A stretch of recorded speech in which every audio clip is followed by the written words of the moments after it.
Injured goat approaches child for help. The story will move you to tears. How will this story unfold? To find out, watch the video to the end. But first, please subscribe to my channel and turn on notifications to get more stories like this. The morning sun bathed the mountain village in a golden glow, its rays spilling over the jagged peaks and illuminating the narrow dirt paths that wound through the terrain. Ethan, a 10-year-old boy with bright eyes and an adventurous spirit, set out from his family's small farmhouse with a backpack slung over his shoulder and a stick in hand. Ethan loved the mountains.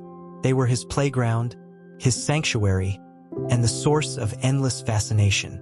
He spent hours exploring the trails, listening to the rustle of leaves, and marveling at the wildlife that thrived in the rugged landscape. Today was no different.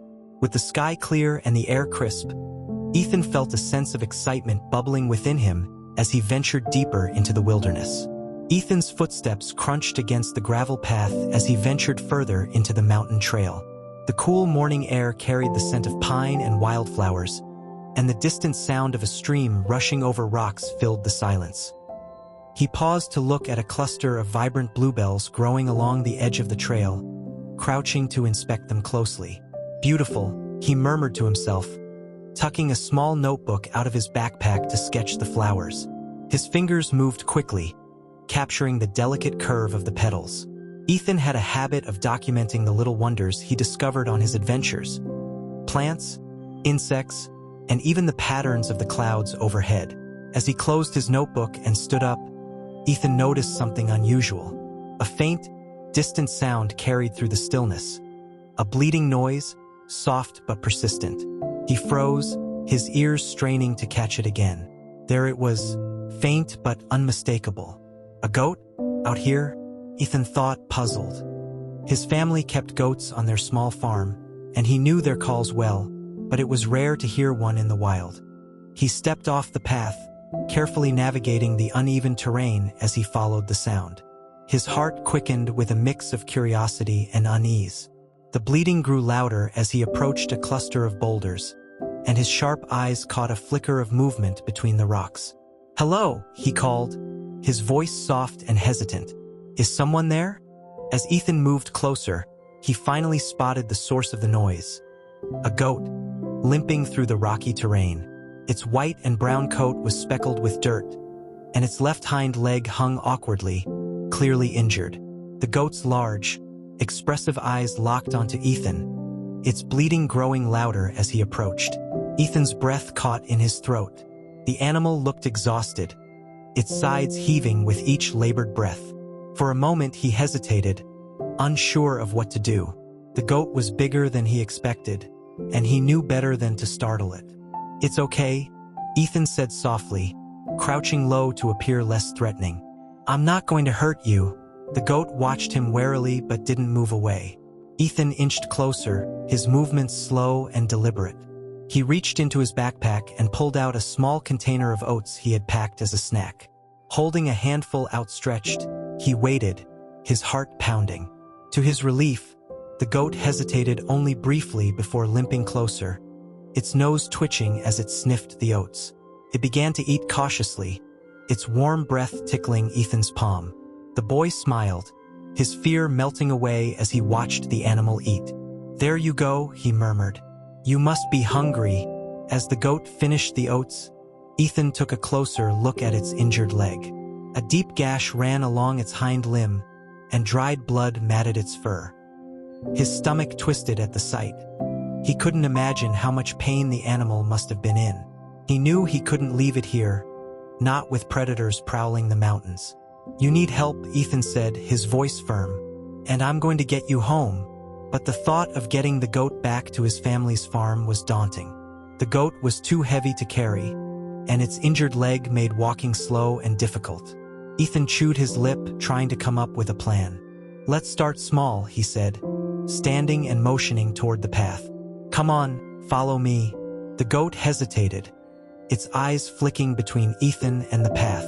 After a moment, it took a tentative step forward, wincing as it put weight on its injured leg. Ethan moved slowly, keeping his tone encouraging. "That's it," he said. "Just a little further." The journey back was harder than Ethan had anticipated. The uneven terrain made every step a challenge for the injured goat, and Ethan found himself stopping frequently to let it rest. He offered it water from his canteen, pouring it into his cupped hands, and spoke to it softly, his words a steady stream of encouragement. "You're doing great," he said as they reached a small clearing. "We're almost there. Just a little further." The goat bleated softly in response, its large eyes filled with trust. Ethan felt a swell of determination. It wasn't just about getting the animal home anymore. It was about proving to himself that he could help, that he could make a difference. As they continued, Ethan noticed a change in the goat's demeanor. It began to lean on him for support, its movements less hesitant. The bond between them was growing, and Ethan felt an unexpected sense of responsibility. "You're a tough one," he said with a smile. "I think I'll call you Hope." By the time they reached the edge of the farm, the sun was low in the sky, casting long shadows over the fields. Ethan's legs ached, and his arms were scratched from the branches he had pushed aside along the way, but he felt a surge of relief as he spotted the farmhouse. "Mom! Dad!" he called, his voice carrying across the yard. "I need help." His parents emerged from the house, their expressions shifting from confusion to concern as they saw Ethan and the goat. His mother hurried over, her eyes widening at the sight of the animal's injury. "Ethan, what happened?" she asked, kneeling beside the goat. "I found her in the mountains," Ethan explained, his voice breathless. "She's hurt. We need to help her." His father joined them, his brow furrowed as he examined the goat's leg. "She's in bad shape," he said, "but we'll do what we can." Ethan's parents quickly set to work, guiding the goat into the barn and preparing a makeshift pen for her. His mother cleaned the wound with warm water and antiseptic, her hands gentle but efficient. Ethan watched closely, his heart pounding with worry. "Will she be okay?" he asked, his voice barely above a whisper. "She's strong," his mother replied with a reassuring smile. "But it'll take time for her to heal." Ethan nodded, his jaw set with determination. "I'll take care of her," he said. "I'll do whatever it takes." His parents exchanged a glance, a mixture of pride and concern in their eyes. "We know you will," his father said, "but it's going to be a lot of work." "I don't care," Ethan said firmly. "She needs me." That night, as the family sat around the dinner table, Ethan couldn't stop thinking about Hope. He excused himself early and went to the barn, where the goat was lying in her pen, her head resting on a bed of straw. She looked up as he approached, her eyes calm but tired. "Hey, Hope," Ethan said softly, kneeling beside her. "You're safe now." He reached out, letting his hand rest gently on her side. The goat didn't move, her breathing slow and steady. Ethan smiled, a sense of peace washing over him. For the first time all day, he felt like everything was going to be okay. The next morning, Ethan was up before the sun, his excitement and sense of duty pushing away any trace of sleepiness. He dressed quickly, slipping on his boots and grabbing a small basket of vegetables from the kitchen. His mother had suggested some soft vegetables might encourage Hope to eat, and Ethan was determined to try anything that would help. As he entered the barn, the soft rustle of straw greeted him. Hope lifted her head at the sound of the door opening, her ears twitching as Ethan approached. Her expressive eyes seemed to brighten slightly, and Ethan couldn't help but smile. "Good morning, Hope," he said softly, crouching beside her pen. "I brought you something." He placed the basket on the ground and pulled out a small carrot, holding it out to her. Hope sniffed it cautiously before taking a tentative bite. Ethan's heart swelled with relief as she chewed slowly. "That's it," he said, his voice full of encouragement. "You're going to get stronger in no time." After Hope finished eating, Ethan set about cleaning her pen and refilling her water bucket. His mother had shown him how to keep the area clean and comfortable, and he was eager to prove that he could handle the responsibility. As he worked, Hope watched him closely, her gaze following his every movement. Ethan found her presence comforting, as though she understood the effort he was putting in to help her. "You're tougher than you look," he said with a grin, glancing over at her. "I bet you've been through a lot, haven't you?" Hope let out a soft bleat, her ears flicking forward. Ethan chuckled, taking it as a sign of agreement. Over the next few days, Ethan devoted himself entirely to Hope's care. He spent hours in the barn, cleaning her pen, feeding her, and speaking to her in soft, soothing tones. Slowly but surely, Hope began to show signs of improvement. Her appetite increased, her coat looked cleaner and healthier, and she started putting a little more weight on her injured leg. Ethan's parents watched his dedication with a mix of pride and amazement. His father often joined him in the barn, offering advice and helping with tasks, while his mother prepared special poultices to aid in Hope's healing. "You've really bonded with her?" his father said one afternoon as they worked side by side. "She's lucky to have you." Ethan nodded, his expression serious. "I just want her to be okay," he said. "She didn't give up when she was out there all alone. I can't give up on her now." As Hope grew stronger, she began to show more of her personality.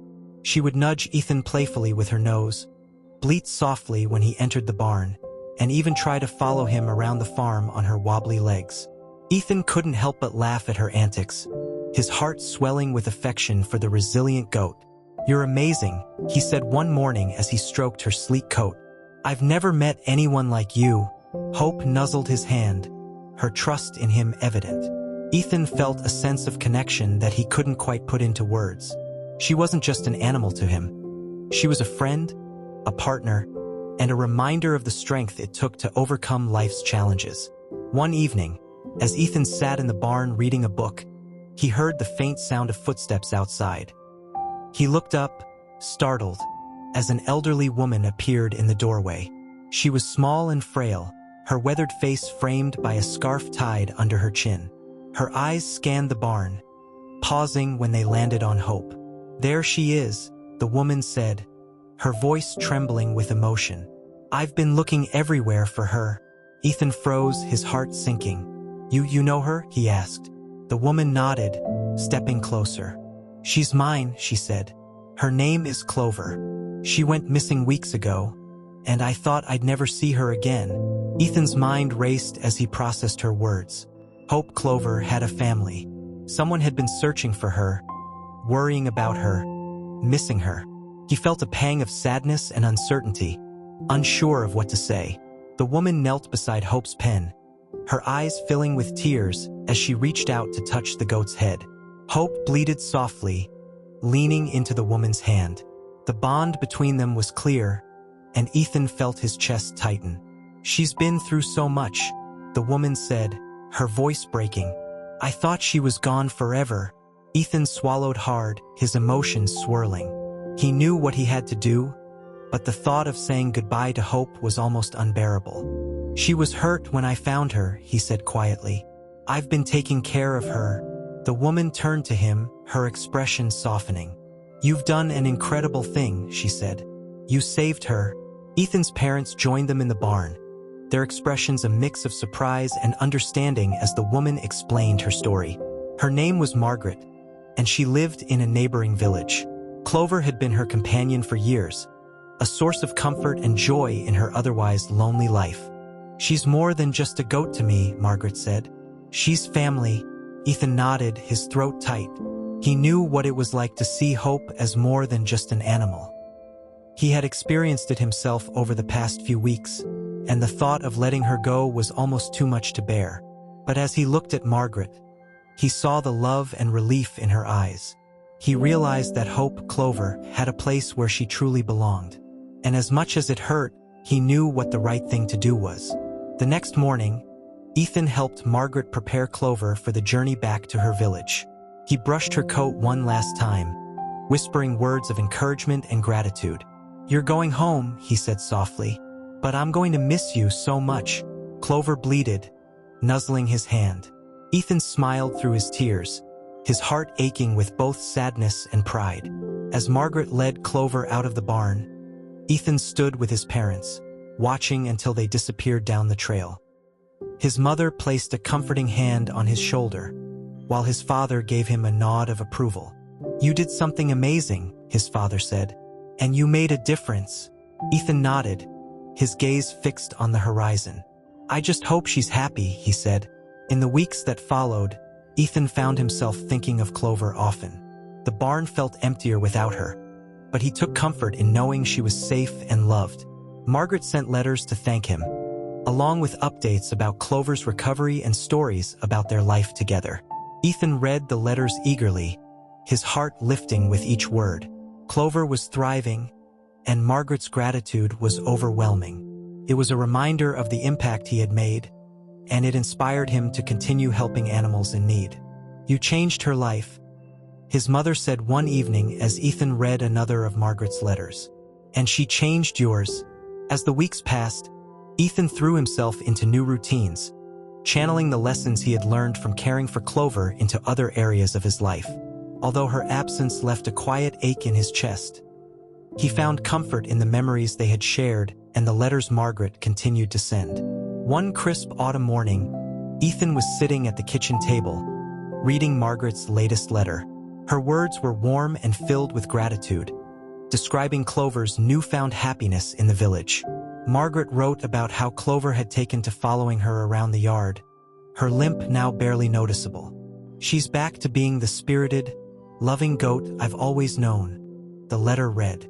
"And that's all thanks to you, Ethan. Your kindness gave her a second chance." Ethan smiled, a small but genuine feeling of pride blooming in his chest. Though he missed Clover deeply, knowing she was thriving made everything worthwhile.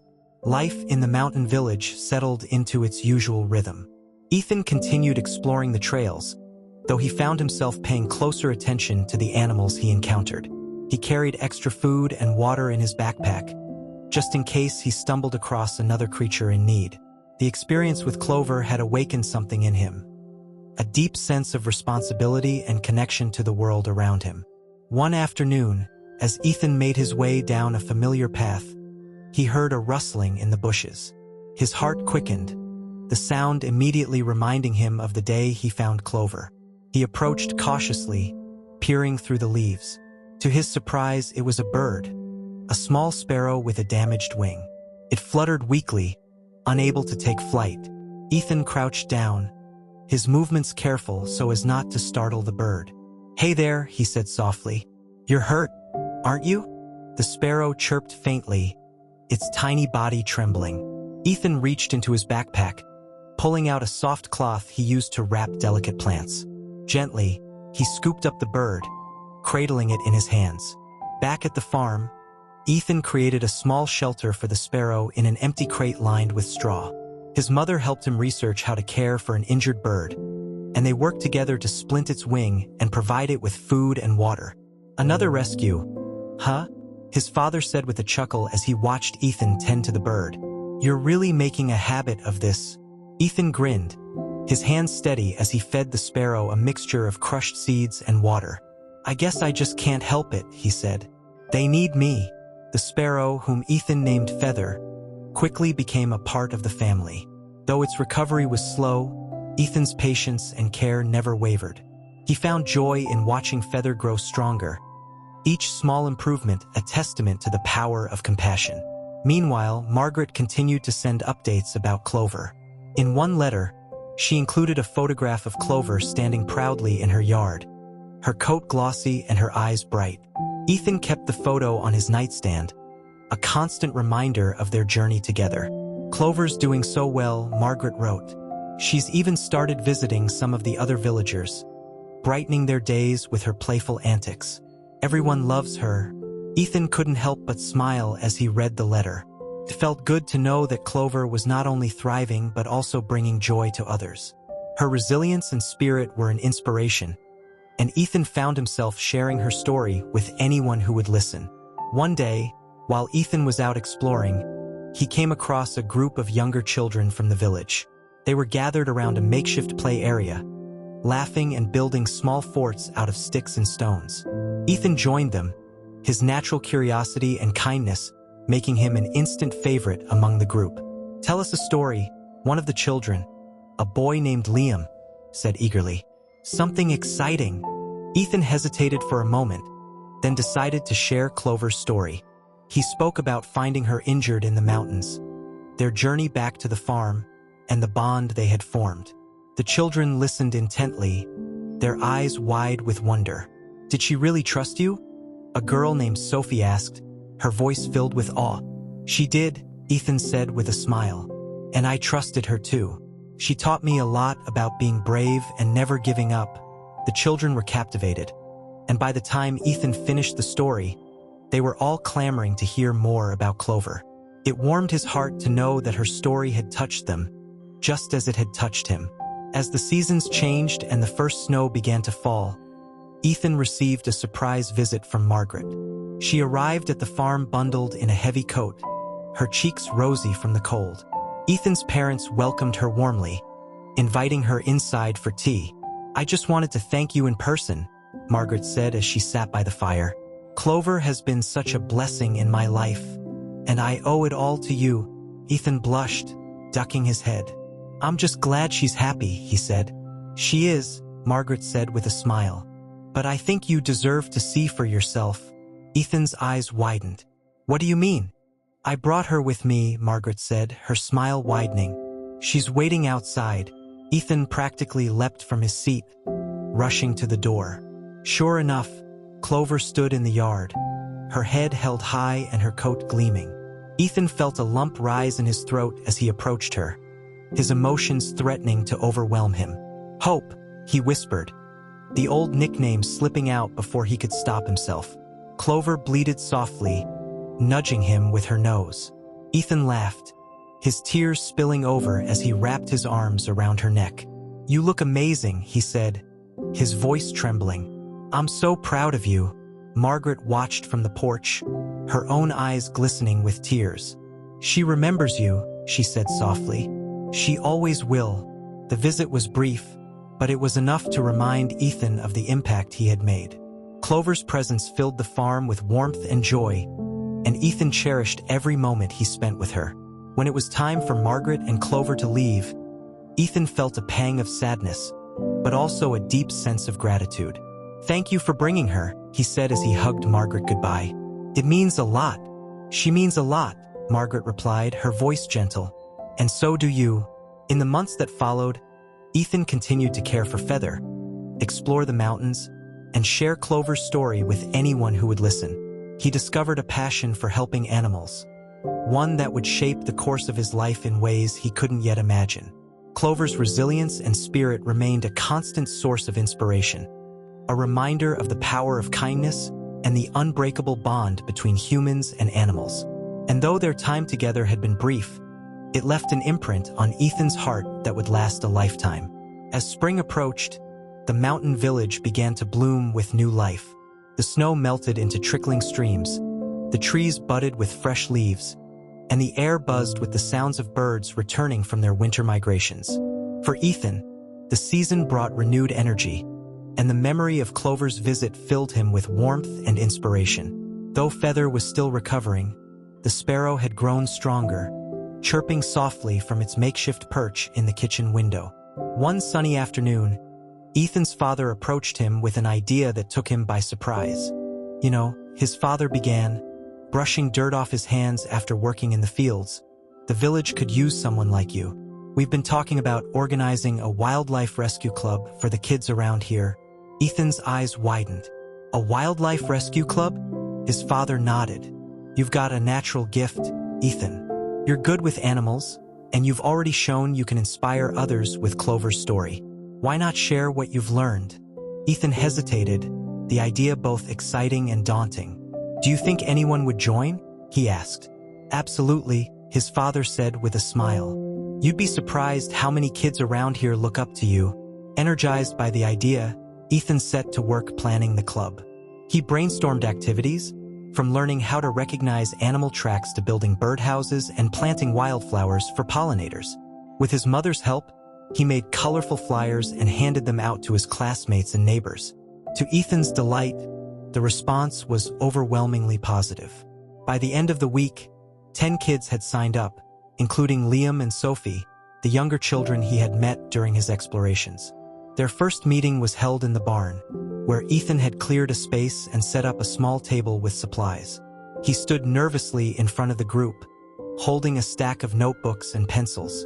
"Thanks for coming," Everyone, he said, his voice steady despite his nerves. I thought we could start by talking about why we love animals and why it's important to help them. Liam raised his hand eagerly. I love animals because they're cool, like how birds can fly and goats can climb mountains. Sophie nodded in agreement. And because they can be our friends, she added. Like Clover was your friend. Ethan smiled, his confidence growing. Exactly, he said. Animals need our help sometimes, and it's up to us to be there for them. Over the next few weeks, the Wildlife Rescue Club became the talk of the village. Ethan led the group on hikes to identify animal tracks, taught them how to safely rescue injured wildlife, and organized a project to build birdhouses for the village park. Each activity brought the kids closer together and deepened their appreciation for the natural world. One afternoon, while the group was collecting trash from the trails to make the area safer for wildlife, Liam approached Ethan with a question. Do you think Clover misses you? Liam asked, his voice curious. Ethan paused, considering the question. I think so, he said finally, but I also think she's happy where she is. She's with Margaret now, and she's making new friends. Liam nodded thoughtfully. Do you think she remembers what you did for her? Ethan smiled. I hope so, but even if she doesn't, I'll always remember what she did for me. The club's activities soon caught the attention of the village elders, who praised Ethan for his leadership and initiative. One elder, Mr. Hansen, approached Ethan after a meeting with a proposal. We're planning a village festival in the spring, Mr. Hansen said. It's been a long winter, and we could all use something to celebrate. I'd like you and your club to have a booth to share your work with everyone. Ethan's eyes lit up. Really? You want us to be part of the festival? Absolutely, Mr. Hansen said. You've done something remarkable, Ethan. People should know about it. The club members threw themselves into preparations for the festival, brainstorming ideas for their booth. They decided to create a display featuring photos of Clover, Feather, and other animals they had helped, along with posters about wildlife conservation. Ethan worked tirelessly, pouring his heart into the project. He wanted the booth to be more than just a display. He wanted it to inspire others to care about animals as much as he did. The day of the festival arrived, and the village square buzzed with activity. Stalls lined the streets, offering everything from homemade pastries to hand-woven crafts. The air was filled with laughter, music, and the scent of blooming flowers. Ethan and the club set up their booth near the center of the square, their display drawing a steady stream of curious visitors. Children marveled at the photos, while adults asked questions about the club's activities. You've done something truly special here, one visitor said, clapping Ethan on the shoulder. It's not every day you see young people so dedicated to making a difference. Ethan smiled, his cheeks flushing with pride. It's not just me, he said. Everyone in the club has worked really hard. As the sun dipped below the horizon, painting the sky in hues of pink and orange, Ethan stood back and looked at the booth with a sense of accomplishment.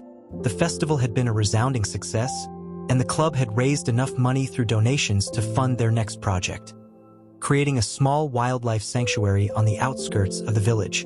But more than that, Ethan felt a deep sense of connection to his community. Clover's story had brought them all together, and her legacy continued to inspire kindness and compassion in everyone she touched. That night, as Ethan lay in bed, he thought about Clover, Feather, and all the animals he had helped. He knew there would be challenges ahead, but he also knew that he wasn't alone. With his club, his family, and his village behind him, he felt ready to face whatever came next. As the Wildlife Rescue Club's reputation grew, so did their ambitions. Encouraged by the success of their festival booth, the group decided to tackle their biggest project yet, the creation of a wildlife sanctuary on the outskirts of the village. The idea sparked excitement and enthusiasm, but it also presented challenges that tested the club's teamwork and determination.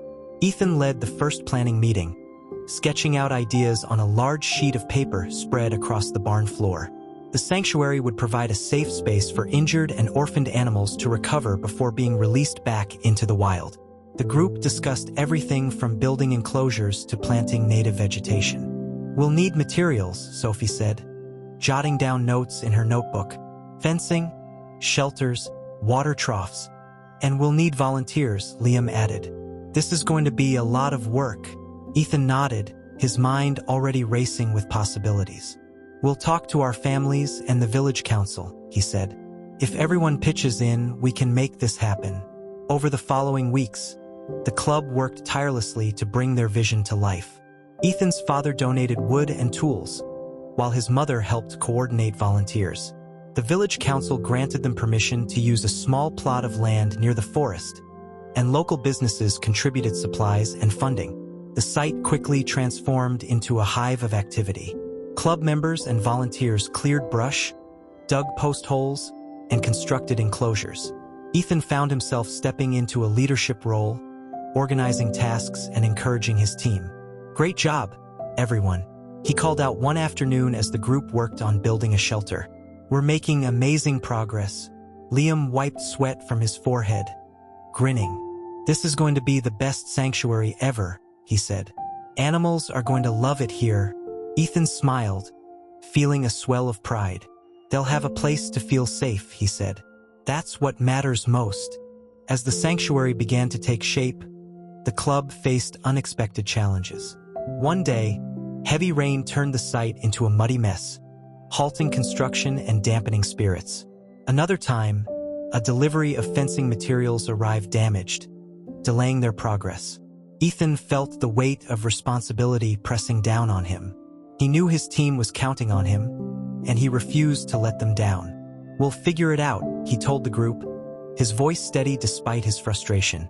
This is just a bump in the road.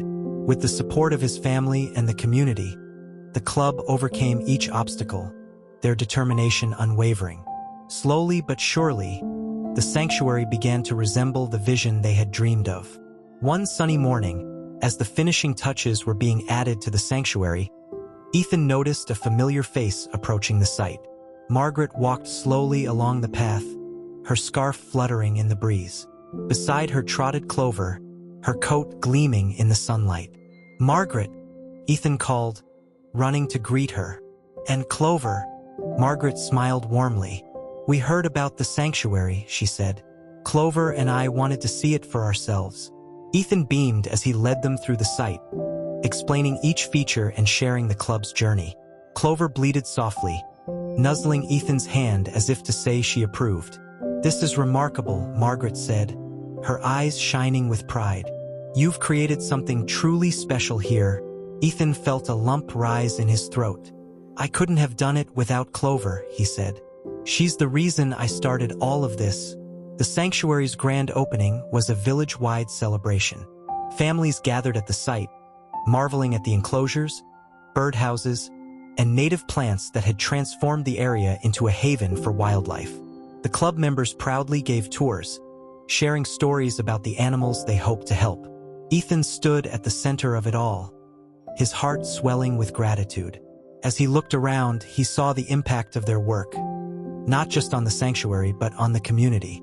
People were smiling, connecting, and coming together in a way that felt meaningful and lasting. During the opening ceremony, Mr. Hansen stepped forward to present Ethan with a plaque recognizing his leadership and dedication. Ethan, he said, his voice carrying across the crowd, you've shown us all the power of compassion and determination. This sanctuary is a gift to our village and to the animals who will call it home.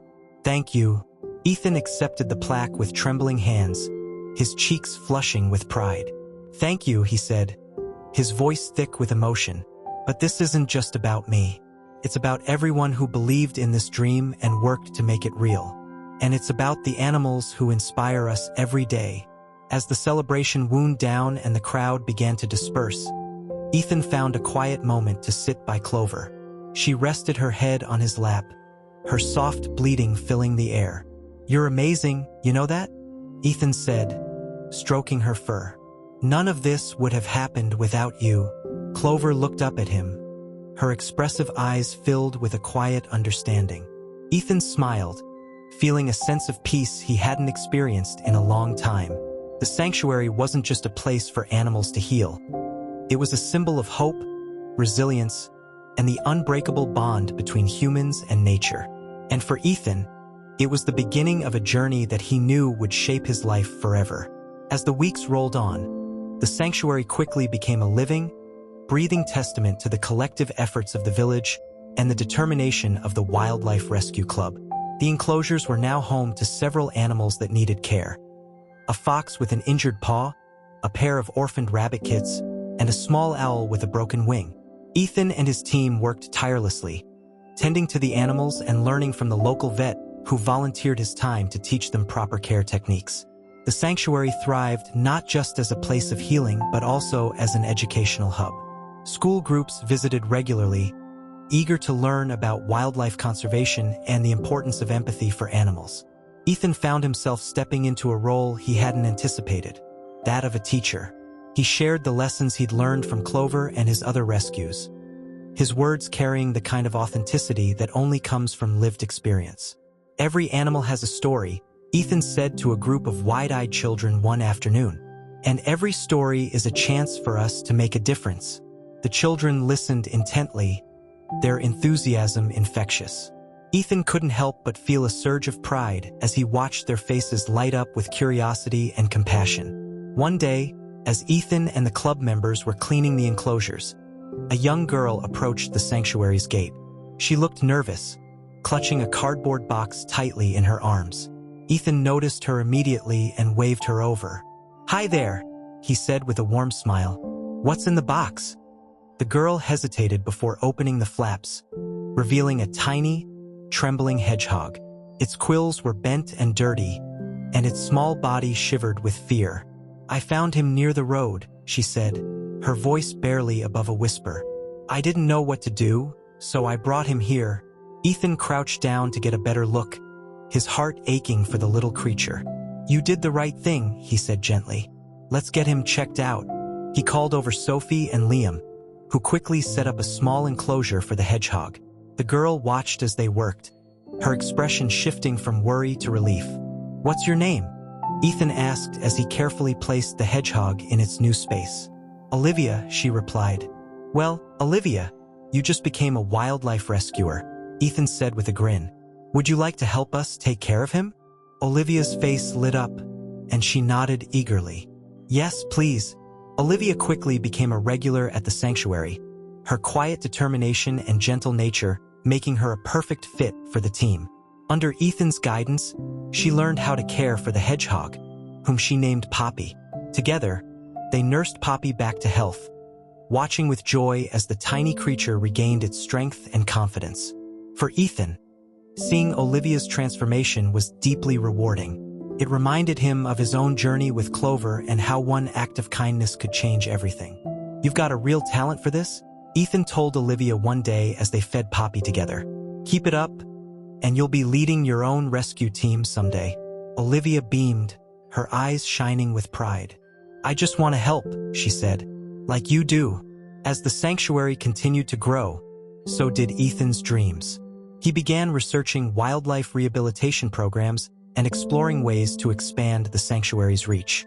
He reached out to conservationists and animal behaviorists, eager to learn from their expertise and bring new ideas to the village. One of his biggest goals was to create a release program for the animals who had healed. He wanted to give them a chance to return to the wild, where they truly belonged. It was a daunting task, but Ethan's determination never wavered. One evening, as he sat at the kitchen table poring over his notes, his father joined him, a cup of tea in hand. "You're really going all in on this, huh?" his father said, his tone both amused and impressed. Ethan looked up and nodded. "I just feel like there's so much more we can do," he said. "The sanctuary is amazing, but I want to make sure we're giving these animals the best possible chance." His father smiled, reaching over to ruffle Ethan's hair. "You've got a good heart, kiddo," he said, "and I'm proud of you." The first release day was a bittersweet occasion.